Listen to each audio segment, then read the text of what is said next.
Karen, you're not driving down the road, are you? I stopped.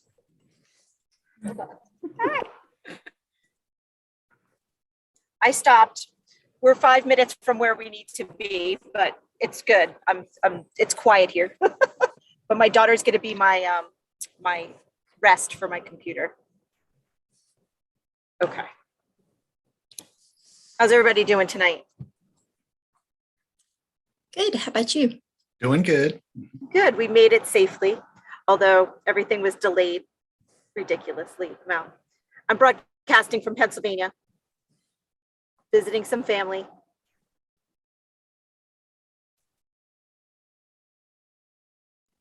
We'll wait just another minute and see. Well, let's see. Rose. Hey, Jeffrey. Hey, Jeffrey. Hello.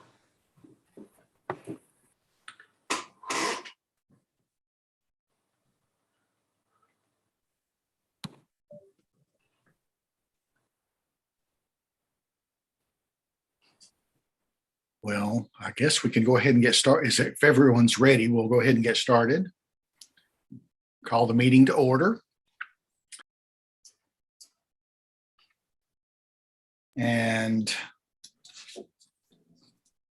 welcome, everyone. Thank you for being here today. And we are, I think, getting near the end of wrapping all of this up with looking at the zoning here. But let's take care of the minutes from last meeting, the January 20th meeting. Did everyone get to look at those? Are there any changes, additions, corrections?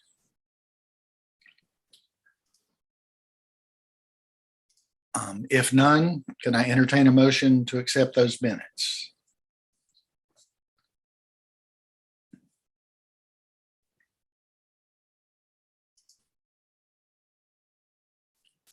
I'll make a motion to accept the minutes. Thank you. Do we have a second? Second. Okay. Amanda, if you'll call the roll.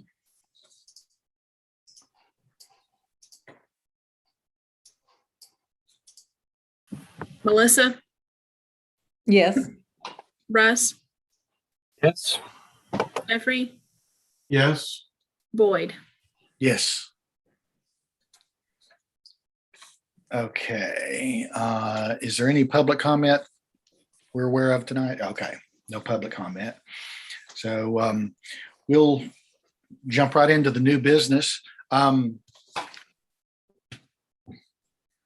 Paige and Karen became aware that the land use plan had never actually been recommended by us to the board. I think that hit right about the time COVID did, and so we just missed that. Paige, if you would kind of introduce what we need to do on that.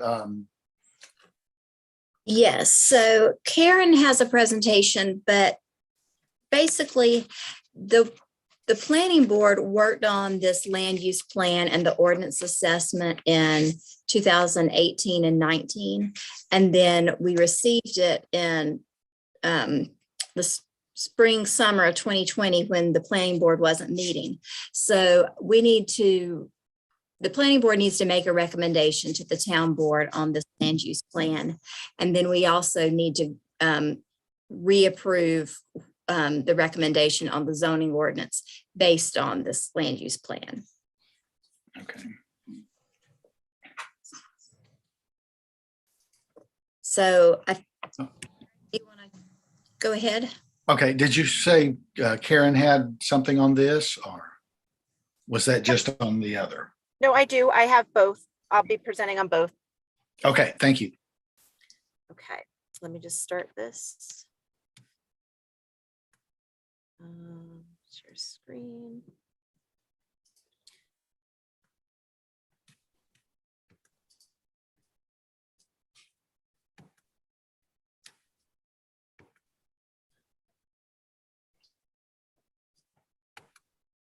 Okay, can you see the whole presentation rather than just my slides? We just see the slides. So you don't see the whole? I see the whole thing. Oh, you did see the whole thing? Like the whole screen is the, Yes, the whole screen. oh, okay, Yeah. okay, good. Okay. Except All for our right, so face. okay. All right, so we are going to talk about the zoning and subdivision ordinance because there were some changes, but this also covers the land use plan. So I just didn't put that on the title here, but overview of what we're going to go over tonight is the land use plan and the future land use map. The zoning and subdivision ordinance, basically the changes that occurred from the January draft. Those were what came out of your meeting. And then from any members, additional comments I had gotten. Then we're going to talk about a slight error we had found on the zoning map and how we changed that. And then what's new and what came out of the 210 public hearing before the Board of Commissioners.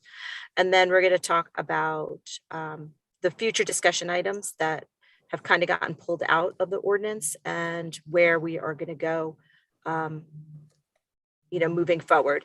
And then we'll talk about, again, we'll circle back to that consistency with the land use. And as Paige said, we just have to reinstate the consistency with the land use plan because that land use plan isn't approved yet, but we just want to state in that consistency statement that you understand it will soon be approved by the Board of Commissioners. Okay, so cover a little bit about the plan for Sylva, the 2040 land use plan. This was prepared in May 2020 by Friction Shift Projects and J. Turner Consulting. So we're presenting this to you, and then it will be presented to, again, the Board of Supervisors for adoption. They did hear this presentation at their at the public hearing. So basically, land use vision statement is basically says that Sylva in 2040 is a vibrant town with a built environment that complements the natural beauty of the surrounding mountains and streams. Residents and visitors are connected to high quality housing, employment, shopping, and entertainment opportunities through a network of safe multimodal transportation corridors.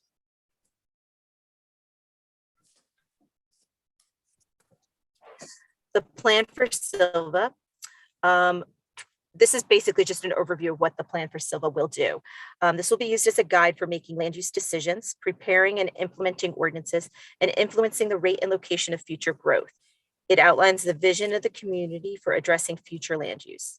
All land use decisions brought before the town of Sylva will be guided by the vision, guiding principles, goals, and policies in this plan.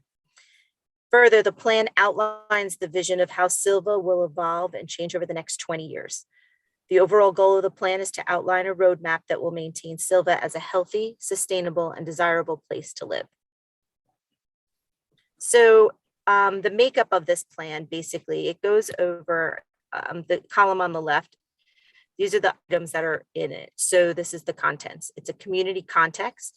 We go over demographic data, the key drivers in that. And those are sort of like what was driving the plan. It's reimagining that commercial corridor, providing diversity in housing choices,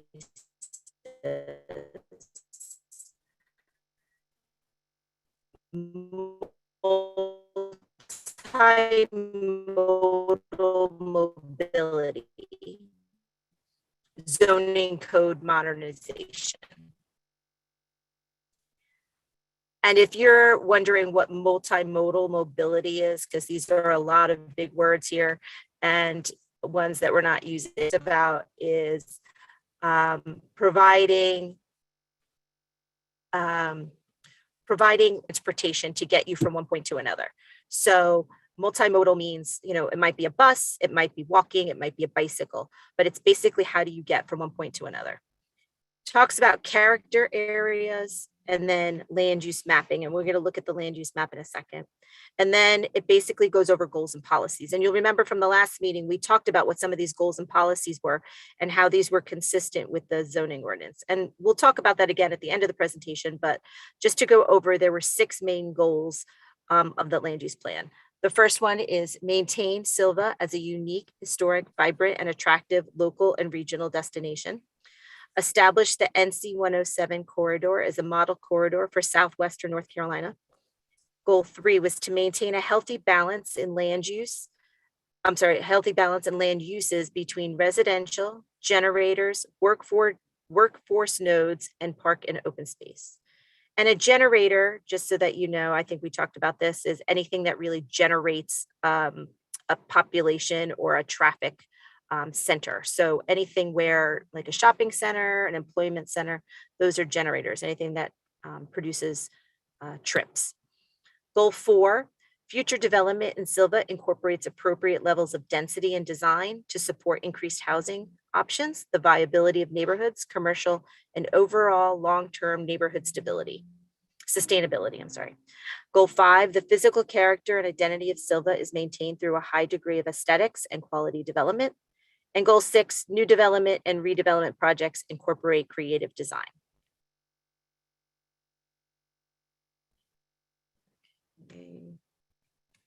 Does not want to move. Hold on. Oh, there it goes.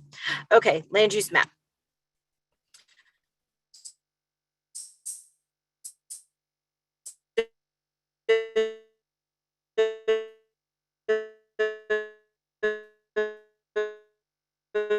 This is the future land. Those we've Karen, seen. the slides as, didn't advance. There.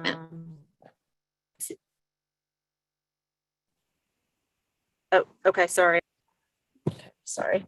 Okay, so the light olive is the infill neighborhoods. Those are what we have proposed for rezoning as low density residential. The orange or the orange is rural residential, and those are also some of the LDR and the LDR neighborhoods. But light olive also covers some of the medium density residential neighborhoods too.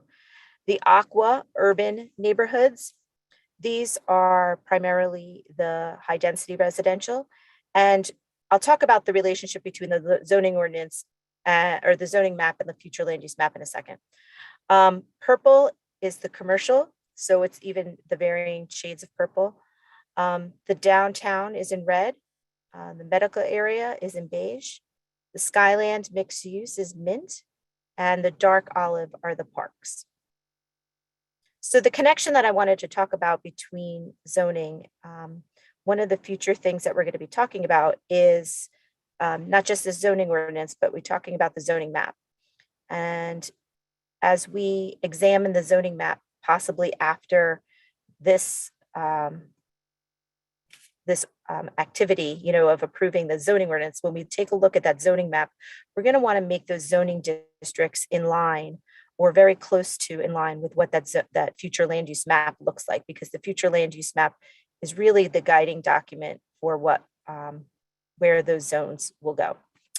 All right, so we're going to talk about what's new.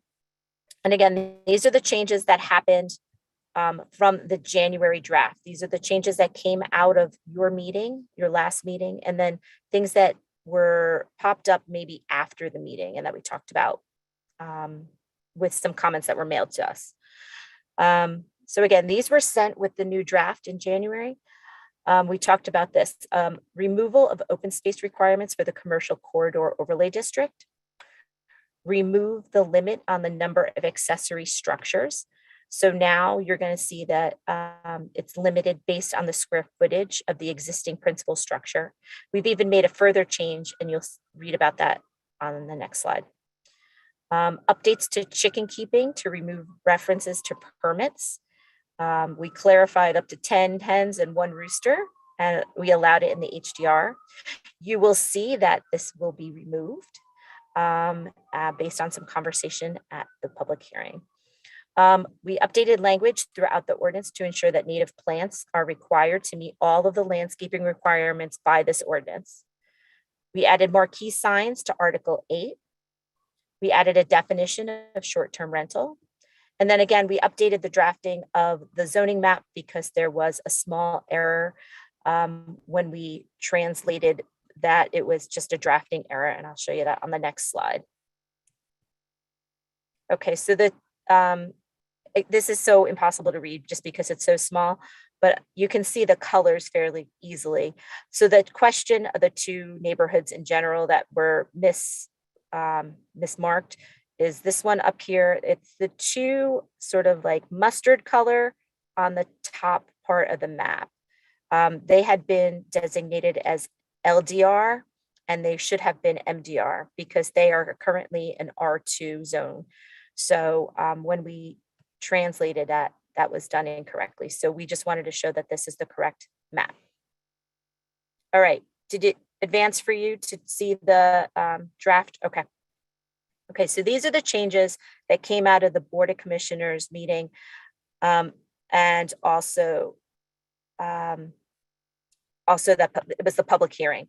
So these were sent with the draft probably yesterday or this morning. We were spent all week updating the stuff. So apologize on the late notice to it, but I wanted to go over them today in case you didn't have an opportunity to read it yet.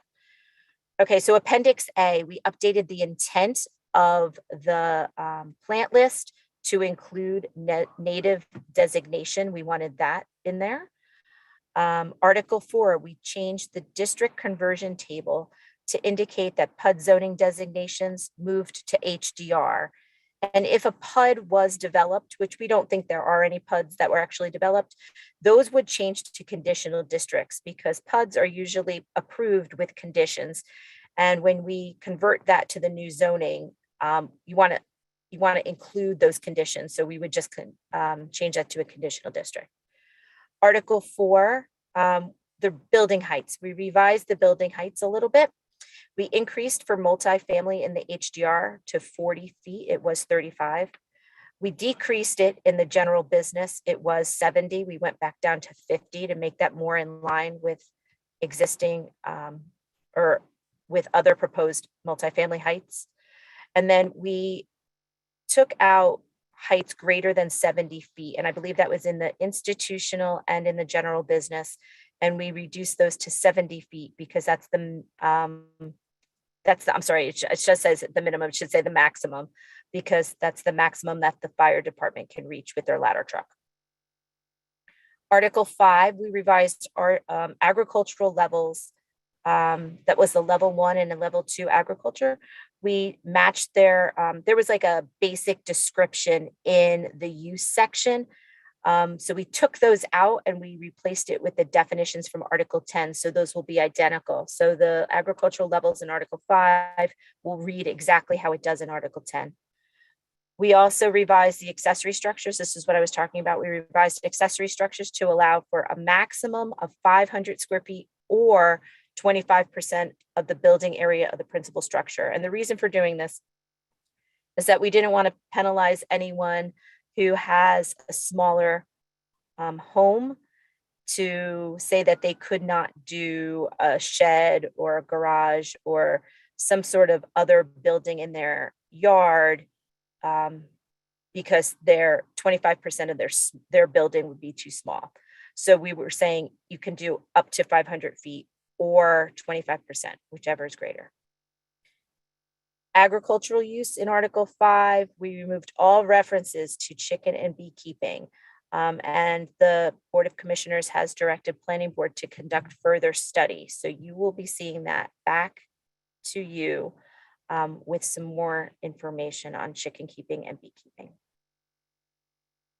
All right, and I know we're going to have a lot of questions about why some of this was changed, but I want to just get through the rest of these real quick. So Article 5, removed the required separation of bars, private clubs, and nightclubs from churches and schools.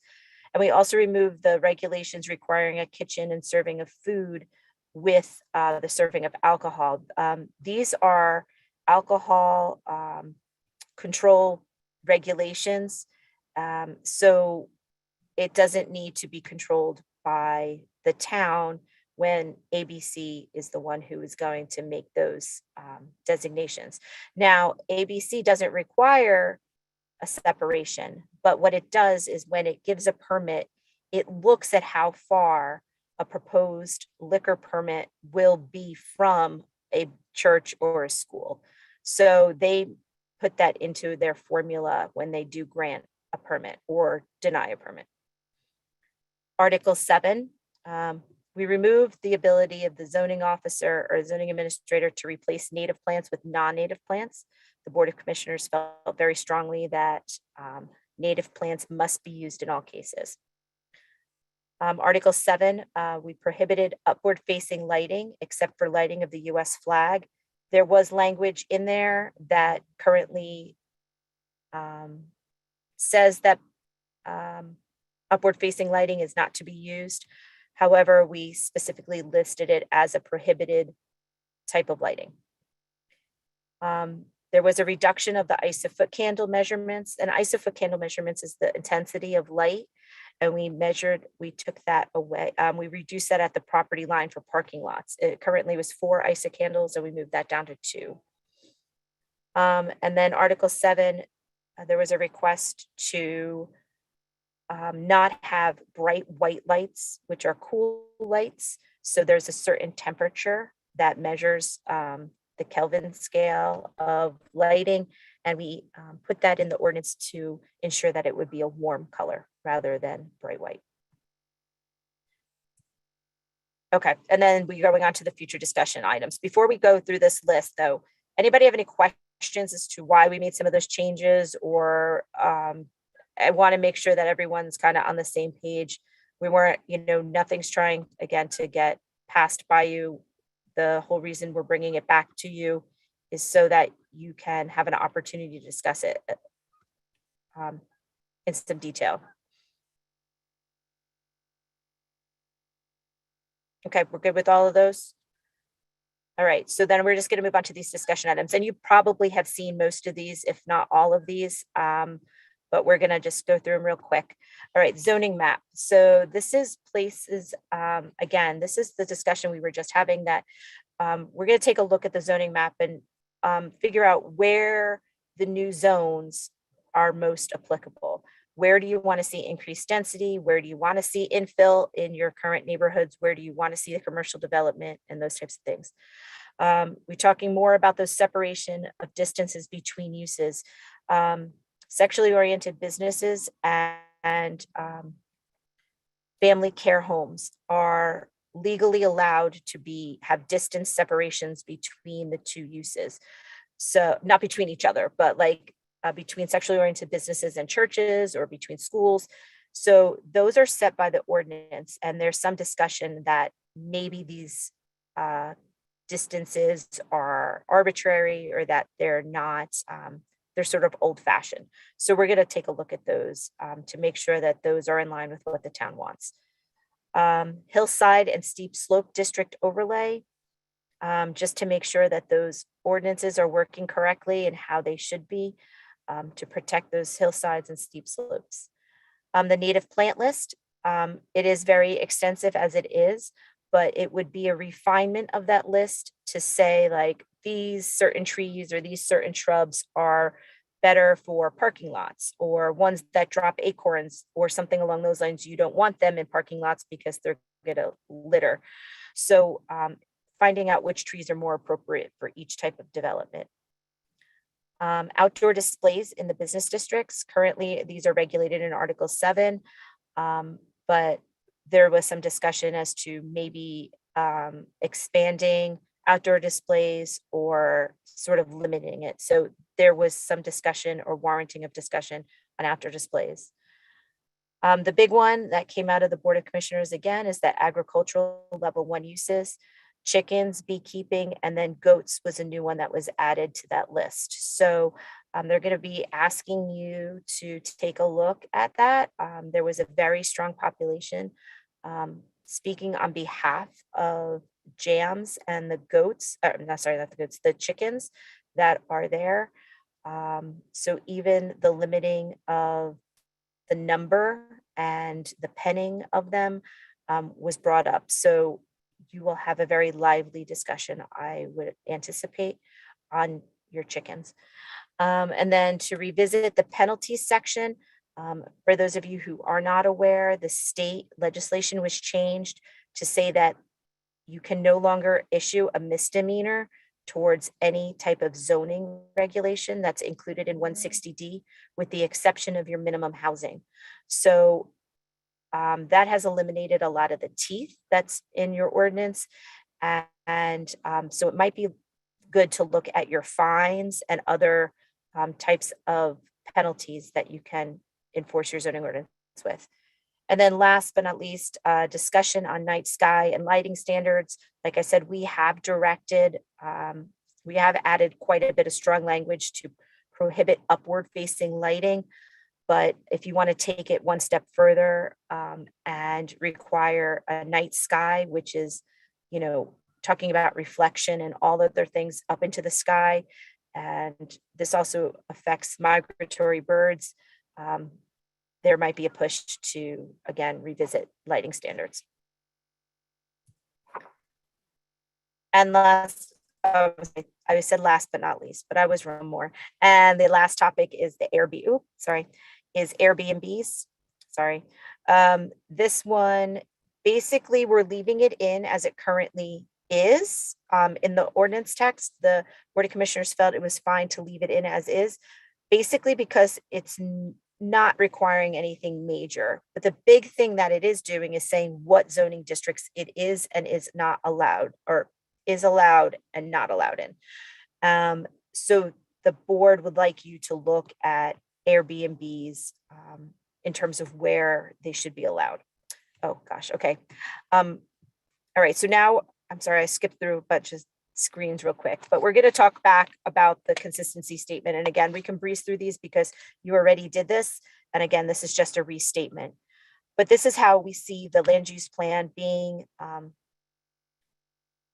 linked to the zoning ordinance and how they're consistent with each other. So land use plan goal 1 is maintain downtown Sylva as a unique, historic, vibrant, and attractive local and regional destination. If you go down to action 1.1, develop new and strengthen existing zoning standards and design guidelines during our zoning ordinance update.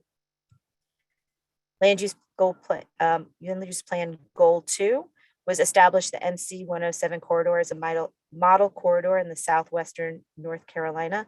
And you'll remember that we did a commercial corridor overlay, and that is in line with action 2.1, develop zoning standards and design guidelines during Sylva's zoning ordinance update.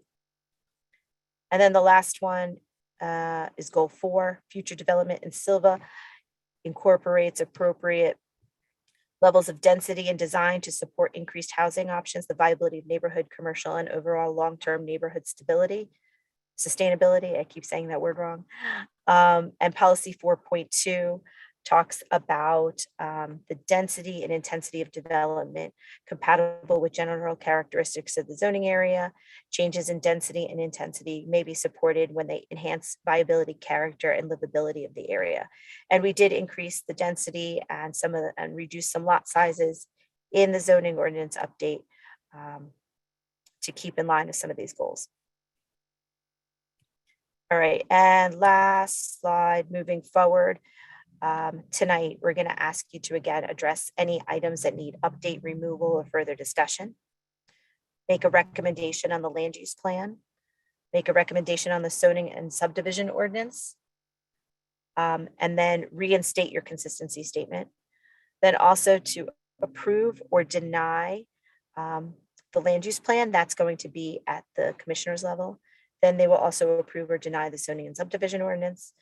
And then they will also make a statement as to the consistency with the land use plan and a reasonableness statement of the zoning map. And then in the future, again, this is a living, breathing document. We ask that both boards address items that were not part of this project, and we just went over that list. Revisit the ordinance and see what's working and what's not working. That'll be working with John very closely to see where we're seeing issues pop up, and then amend the ordinance as necessary. So that's it. That's what I have to present. You should have also received from Paige, again, some draft language similar to last time to make the motion to approve or recommend approval. And we can just go from there. Does anyone have any questions of Karen first?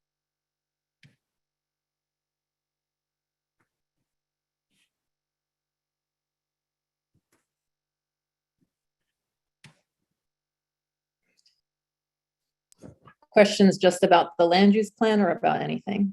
How about anything that Karen has just gone over, and then we'll take the other two one at a time.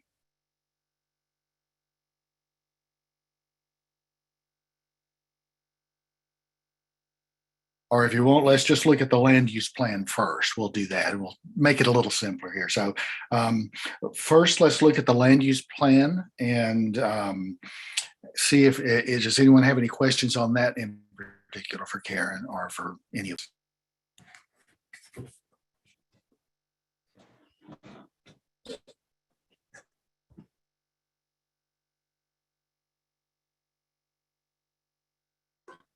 Were there any items in the land use plan that were considered controversial when it was first discussed?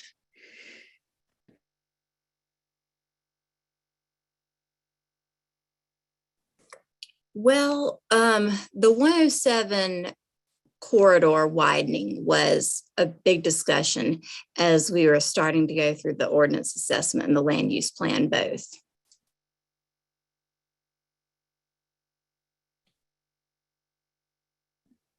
Oh, yes, I remember that. Parking lot sizes based off of the widening of the road and being sure that businesses were able to still operate as their lots were shrinking was a topic. I think those are the major controversial ones we were looking at back then.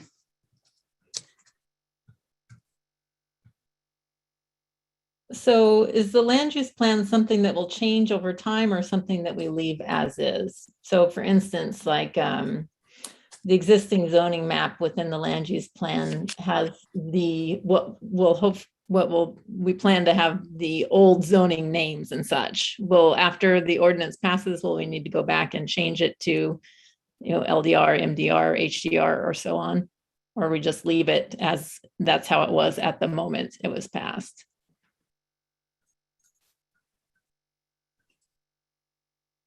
Karen, do you have a strong opinion on that? No, you can leave them as is. They don't have to be changed. They can stay as is. And Oh, you muted. see, I know. My computer's doing funny things tonight. How that works is basically when something is adopted zoning wise, it has the effect of editing or updating the comp plan accordingly. So by updating your zoning map, it's in essence replacing the zoning map that's in your land use plan. Now, with that being said, you are generally asked to look at your comprehensive plan every 5 to 10 years. So you can wait till update it then, but there wasn't anything so strongly changing that I think it warrants an update to your comprehensive plan. John, you want to chime in on that? I don't know if you have anything else to add on that. No, you put it well.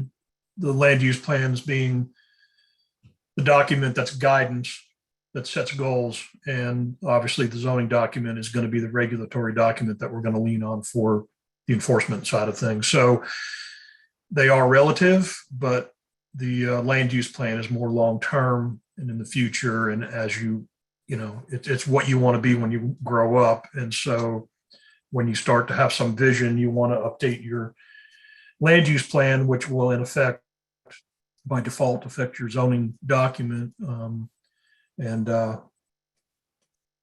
Like Karen says, it's good that that gets looked at. That's one of the charges of the planning board is to revisit that often and to see what would need to be updated and changed over time.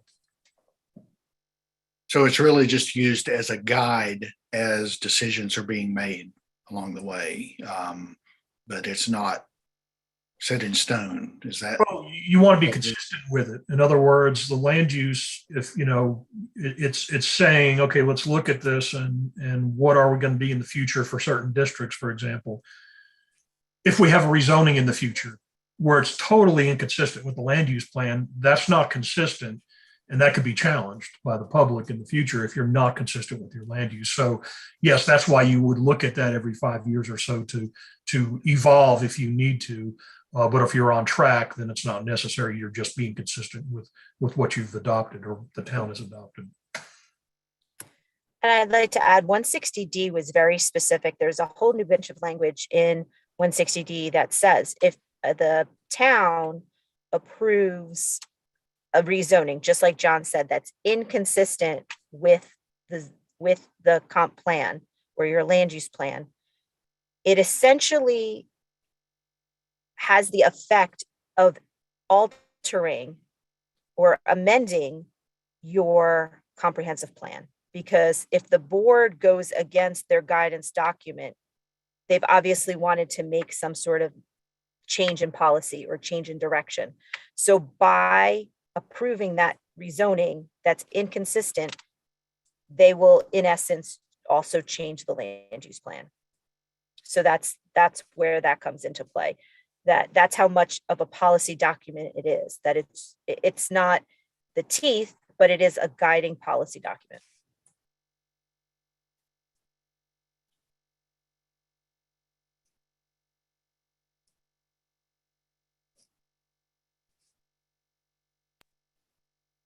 Anyone else have other questions?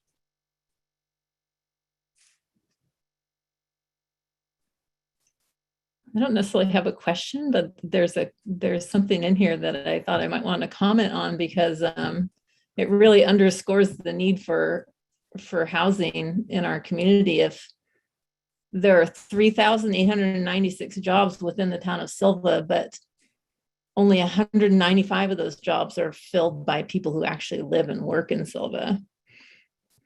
So that was kind of shocking. Like, I believe if we had more housing opportunities, we could have those people within our community too. So it's a really important part of this land use plan. We need to brush her teeth. That's true. I remember that being a big discussion, and when we were going through the plan.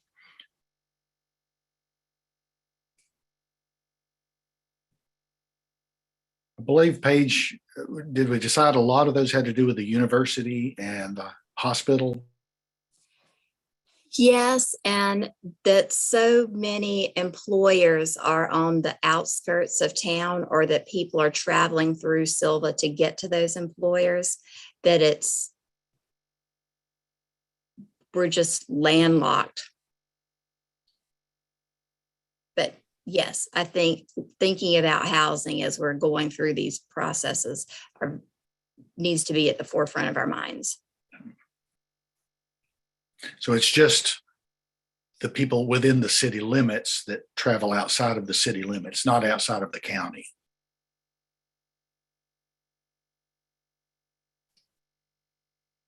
Well, some of both, but I think Melissa, were you just highlighting that there's a shortfall of housing based off of the number of jobs? Yes, I mean, I understand that it's quite possible a lot of those people are living right outside of the city limits or such like, but I can say from experience, like people working at the hospital, many people would like to live in Sylva, but they just can't find housing. So even many of the pharmacists I work with tried to find housing here, but ended up living in Asheville and drive to Cherokee. It's pretty, it was just a comment. And that ties in too with the discussion on the Airbnbs. Because if you take housing that could be for a family or for a working professional or whoever, and you remove it to be a rental property, there is some discussion that is one, that's one of the cons against that type of development, that that type of use. And Well, specifically short-term rental, long-term is fine. sorry, yes, sorry, I didn't clarify that. Yes, thank you. Has there been any problem with limiting short-term rentals to certain zoning districts? Like, has that been challenged at all? Not yet. That is the one thing that they are saying towns still have the ability to do. That has not been challenged yet, and that has not been tossed out by the courts. Registering Airbnbs or like sort of keeping track limiting the number per person. Those types of things have been challenged in courts, but not, so far not where they can be placed or what zoning districts they're allowed in. But that's not to say it won't, but that has not yet.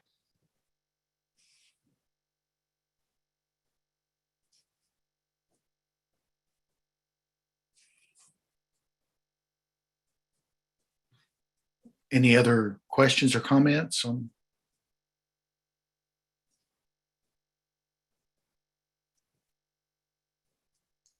Yeah, I'm having chicken for dinner. What's everybody else having?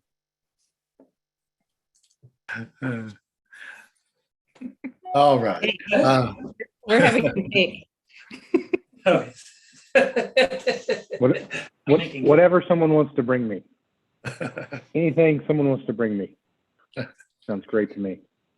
Hey, so because I'm like the proofreading person, I did find a few typos within the land use plan. Is that something, is that something that we could take care of without any big to do? If I were just, I don't have the Word copy of that. I only Yeah. have a PDF. Paige, do you have the? I original? don't have the Word copy. I have a Word copy of the draft. But feel free to send them to me and then maybe we can make it as a correction or see if I can get the Word version of it. Okay. Oh, and I would also like to add, John brought to my attention today, and I did not bring it up in the presentation because I did not have time to add it in. Warehousing was left off the use table, like self-storage and small warehouses. Those were inadvertently left off the use table. So those will be added in. They will be in the general business and the industrial. And then I didn't know if anyone had a strong feeling about in the business professional, but otherwise they're just going to be in industrial and general business.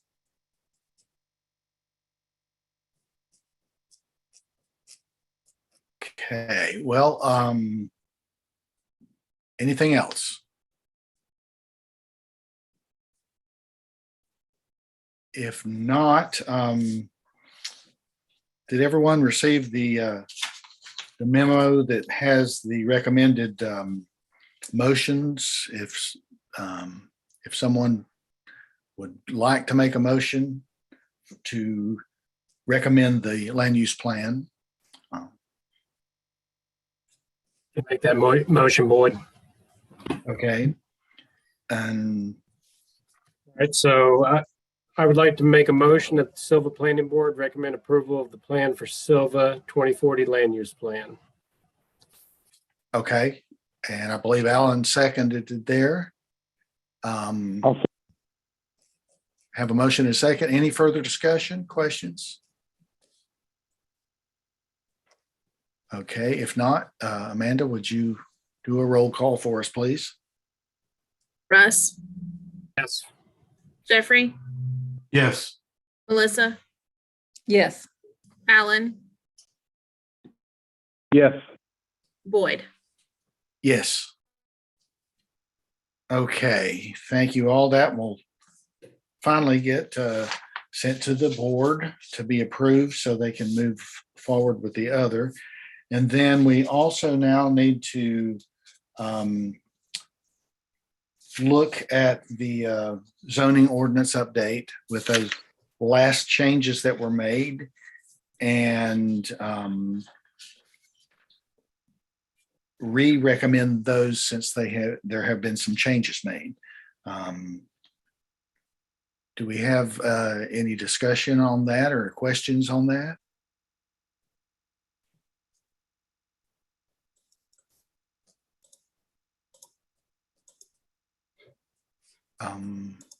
If nothing, go ahead. In the use table under cemeteries, it looked to me like on mine that there were several boxes that were blank. Are those just supposed to be dashes? Yeah, okay. Thanks, I will fix those. And it looked like there would be no parks allowed in the downtown business district. from the use table? Is that, I don't That- think that's, that doesn't seem right, huh? Let's see. Let me pull it up here.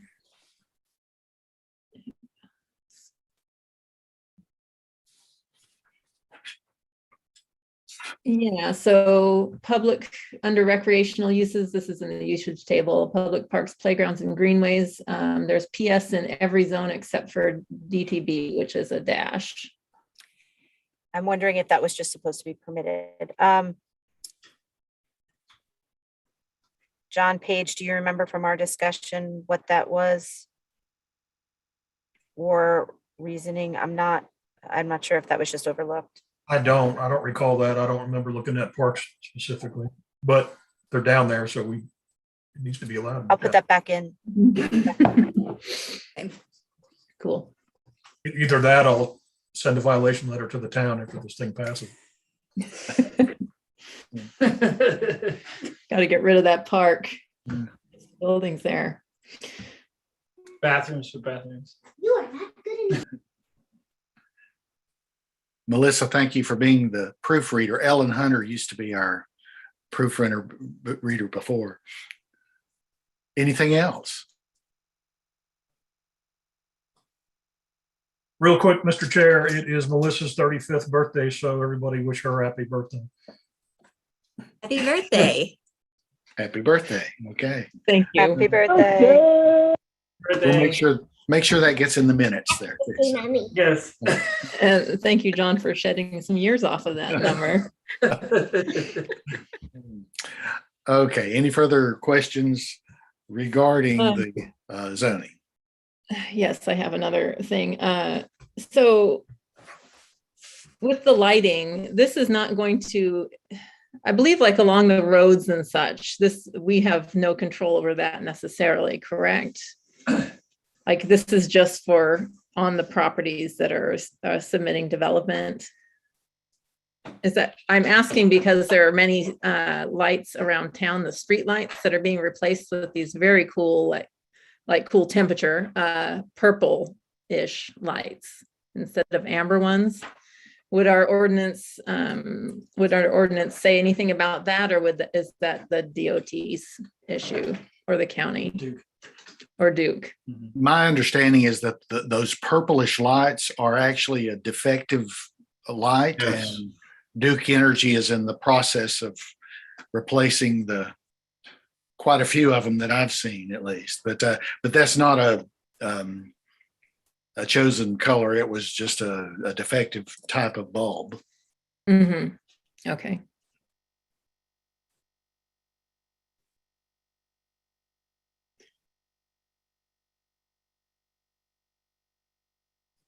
Okay. Anything else? Oh, I'm sorry. I seem to be asking all the questions, but for the native plant designations, the ordinance only speaks to trees and shrubs. Is that correct? They would just need to use native plants for those and not necessarily for like any herbaceous plants? Or would it also require native plants for any herbaceous plants that wouldn't be specifically required within the ordinance? Except Right for now, including it's only, invasive. yeah, right now it's only for ordinance required plants. So we only really require shrubs and trees at this point in time. Mhm. If they were to do a ground cover, we would assume that it would be native, but we don't require, I don't think there's a requirement for ground cover. I would need to go back and check it on that one. But anything that is required by the ordinance would need to be native. Okay. So if they're putting in additional plants, again, I'm not really sure how we would address that. I would assume that they would need to be native. But if they're not listed in the ordinance, I guess that the onus will be on the applicant to show that those are native, because the requirement is that everything will be native. Yeah, the way that that's going to work, Melissa, is pretty much when I get a plan, a new development plan, which a landscape plan will be required. going to check that against the menu of what's, what's native and what's not. So they will be producing a landscape plan and a schedule of all of the types of plants that are native that are listed in the ordinance. Now, that's not to say 5 years after the fact, they don't come back and replace something or do a pod of annuals or something that are not native. So there's no way of knowing that. I don't think we would have enough manpower to track that down. It's going to be difficult to do that. I mean, we're hitting it at the enforcement level of new development, but beyond that, short of spot checking, it's going to be hard to keep up with that. That's what I assumed. I wanted to make that clear. So when they submit a development plan to you, is that usually only going to include trees and shrubs? That's correct. Yes. What's required in the ordinance. So there's a minimum, every 100 feet, there's a minimum. If you just look at it, 100-foot linear foot blocks, there's a certain amount of shrubs and trees that are required within 100 feet. It may be, 4 trees, an evergreen or 2, and then a certain number of shrubs. And so the quantity is going to be dependent on the perimeter, for example, of a property.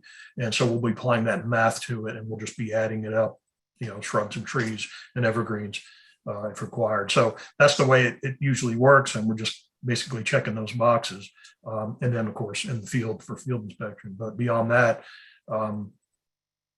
pretty difficult to be chasing them after the fact down the road too much.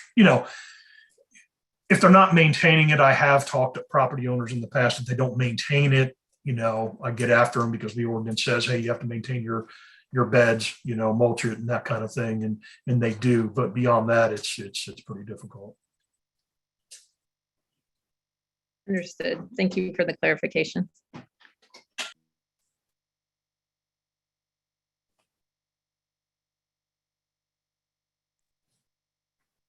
Anything else?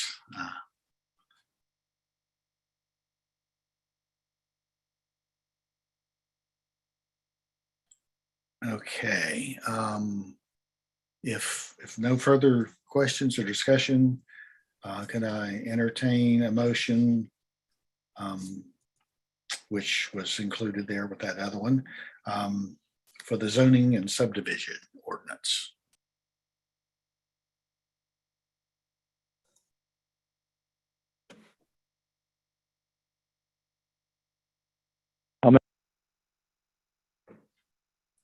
I think Alan was trying. Was that you, Alan? Okay. I'll make the motion. Okay. Yeah, sorry, I'll make the.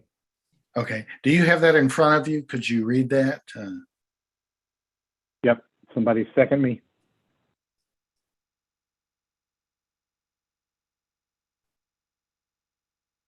Go ahead and read the motion that you want to make, and then we'll see about a second. Okay, sorry. I'd like to make a motion that the Sylva Planning Board recommend approval of the zoning and subdivision ordinance of the town of Sylva, North Carolina, as revised. The draft, which is dated February 17th, 2022, in the town of Sylva zoning map. The ordinance is in compliance with the requirements of NCGS 160D and is consistent with the goals, policies, and actions of the Plan of Sylva 2040 Land Use Plan draft, which is expected to be adopted by the Board of Commissioners this month. Specifically, Action 1.1, develop new and strengthen existing zoning standards and design guidelines during Sylva zoning ordinance update. Goal 2, establish the NC 107 corridor as a model corridor in southwestern North Carolina. And Policy 4.2, to ensure that the density and intensity of the development will be compatible with the general characteristics of the surrounding area in which development is located. Okay, thank you. And do we have a second? I second the motion. Okay, we have a motion and a second. Is there any further discussion?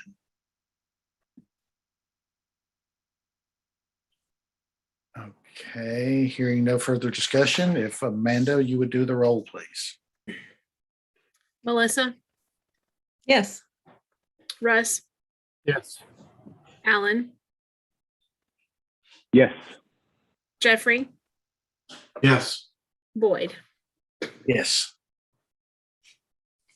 Okay, great. Thank you very much. And that will move that back over to the town board for the Board of Adjustments for approval for that. So thank you for all your work on this. That's all of our businesses. Are there any questions or comments before we go? I just want to thank you all for spending so much time and energy looking at this. We really appreciate it. And thank you, Karen, for guiding us through it. Yes, thank you, Karen and Paige and John and Amanda. Thank you for all of your work on this as well. And been a long process, but hopefully it'll be for the best.